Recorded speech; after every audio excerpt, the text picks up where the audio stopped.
Bernie Sanders is out of the race. For millions of people who hoped that his campaign would offer a way forward, a way to break the power of the billionaires who rule this country, this is a punch to the gut. But it's also a turning point. For millions, this is the last straw. This is the last time they'll try to work within the two-party system of the capitalists. Millions of people in the US are now open to a revolutionary way forward, and it's not hard to understand why. 12 years after the last crisis, we are now faced with a situation we have not seen since the Great Depression, which is in many ways unprecedented. After a decade of falling living standards, a non-existent recovery, the election of Donald Trump, now the working class is being hammered by this pandemic and by a crisis that the capitalists are utterly incapable of resolving. Bernie Sanders became a point of reference in the context of a country where the working class does not yet have a party of its own. There is no political vehicle for the interests of the workers in the US. So his call for basic social demands like universal healthcare and education, higher wages, obviously resonated with vast layers of the population who were happy to support a candidate who identified as a socialist. The result has been a complete transformation of the political landscape.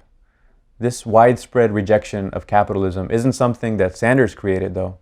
It's a result of decades of accumulating discontent that are now coming to the fore. Millions of people who previously had no idea what socialism was, who were not in any way engaged with politics, now consider themselves socialists. And for a generation whose outlook was shaped by the events of the last decade, you now see millions of people who consider themselves communists and Marxists. But one thing we have to be clear about is that, unfortunately, Bernie Sanders also put forward a lot of contradictory and confused ideas.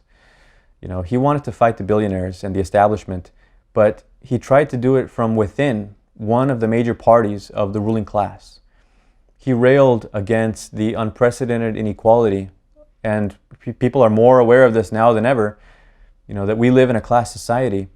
But he didn't connect the dots, that this actually soared to new heights, this inequality, under the rule of the Democrats over the past decade. And by the way, the vice president during those years happened to be a man by the name of Joe Biden. So now Sanders is folding up his campaign, unsurprisingly, after playing by the rules of a system that was rigged against him, after the establishment, the media, all the rest of the party have closed ranks against him.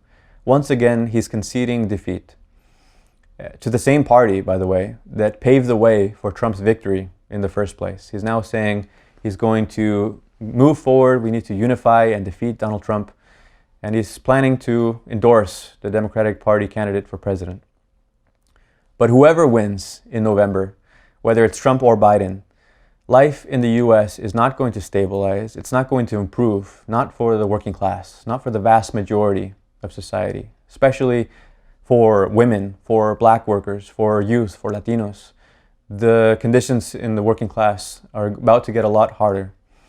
But it's not going to be like the last crisis. We're seeing the beginning of a massive class struggle, a wave of wildcat strikes spreading across the country, and this is just the beginning. We're about to see the power of the working class, and this is the only force in society that can turn things around. What we need is not the unity of the Democratic Party, but the unity of the working class. The workers of the US need and deserve a party of their own, a mass, independent, socialist party. A party of millions. But that kind of party needs to be built with mass forces. It has to be based on the labor movement, on the broader layers of the working class. And with the level of discontent at record highs with this political system, with the way that it's been undermined, we are now closer to witnessing the implosion of the two-party system more than ever before. When the revolutionary labor organizer Joe Hill was murdered by the capitalists in 1915, he famously told his supporters, "Don't mourn for me, organize." And we would add to that the organizing we need to do needs to be guided by revolutionary strategy, by revolutionary theory. Over the last year, we've seen revolutions erupt around the world. What we need to ask ourselves is, when the working class begins to move on a massive scale, when this discontent that has accumulated is finally ignited by events, and we're faced with a revolutionary upheaval in the US, what needs to be in place for that to succeed? That is the question of revolutionary strategy. We need to have a network of trained revolutionary activists in every factory, every office, warehouse, every campus, every grocery store, every neighborhood that can systematically put forward a revolutionary program for the establishment of a workers' government. We need a force that's up to the task. And for that, we need political education. This is the time for revolutionaries to study the rich history of the class struggle, study past revolutions, study the way consciousness is transformed under the impact of these kinds of events, learn the methods of revolutionary agitation and propaganda. Millions of workers want revolution. What we need to do is build a force that can lead them to it. And for that, we need to build a revolutionary leadership.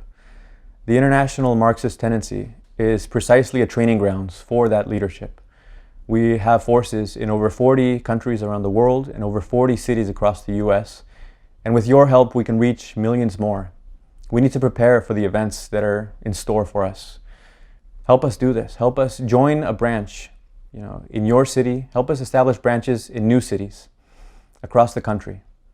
On behalf of the editorial board of Socialist Revolution, we invite you to go to socialistrevolution.org and join us in the fight for socialism in our lifetimes. Let's prepare for the coming events.